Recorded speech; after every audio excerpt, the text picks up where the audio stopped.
finally to television, this big family has more than kept its music alive. Going up Cripple Creek, going in a run. Going up Cripple Creek to have a little fun. Roll my Christmas up to my knees. Way old Cripple Creek is when I please.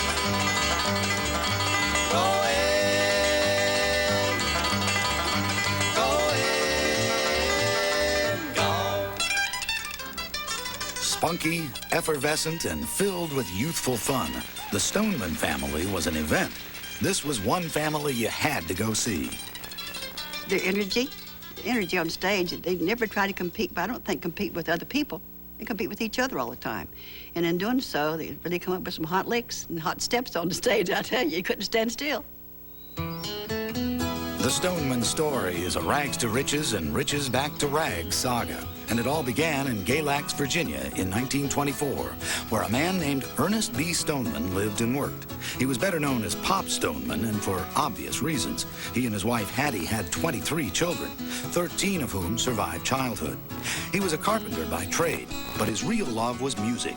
One day that spring, he heard a record by Henry Whittier, a friend of his at the mill. And from that moment on, life was not the same. Daddy told Mommy, said, he sings through his nose. I can do that well.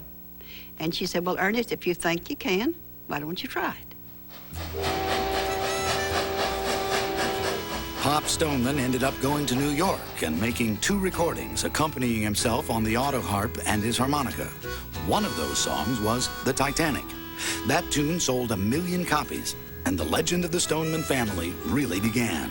Between 1927 and 1929, Pop recorded well over 100 songs. It was the beginning of a career that brought Pop both fame and money. When they were rich, they had everything. They had maids, cars. She had diamonds. She had fur coats. She gave them away. Besides recording, Pop became a talent scout. He helped conduct the now legendary Bristol sessions that led to the discovery of the Carter family and Jimmie Rodgers. Pop was at the top of his career, but then came the fall. That same winter, the richest country in the world began a bitter journey downhill. The Depression hit, and the nation fell on hard times. It took away everything Pop had. Penniless, he moved the family to the slums of Washington, D.C. Literally starving, Pop looked for work while Hattie protected the kids. I remember one time she got out and papered a wall with newspaper because it had such cracks in it and the freezing cold would come in. And they didn't have baby food. So she would chew normal food and put it in her baby's mouth. Then she would, and at nighttime, not enough cover, she would lay on top of us to keep us from freezing. But she never gave up. Pop didn't have much, but he still had his young family. Too poor to buy them instruments, he made them himself.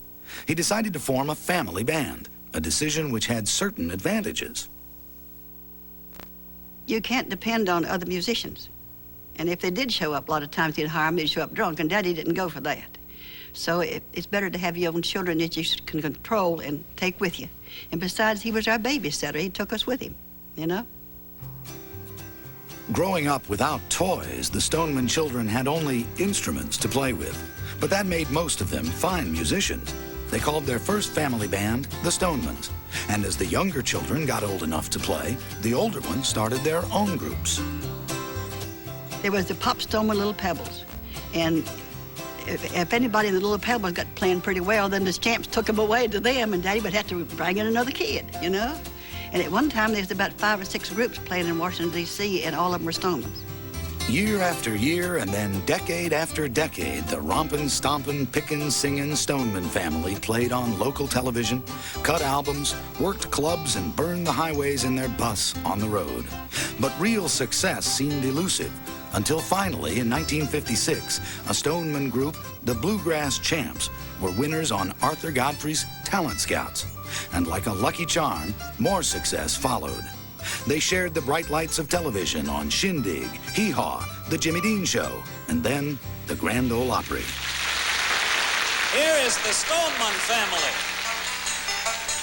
At the height of their popularity, the Stoneman family played the White House, Constitution Hall, and even the Smithsonian. But by this time, Pop was in his 70s, and because of arthritis, had to perform sitting in a chair.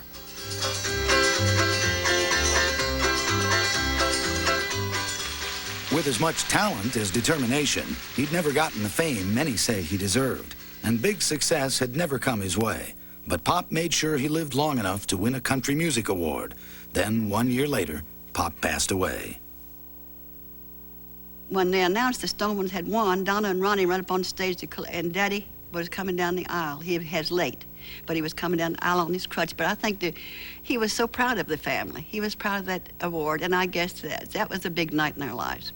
It was one of the big nights.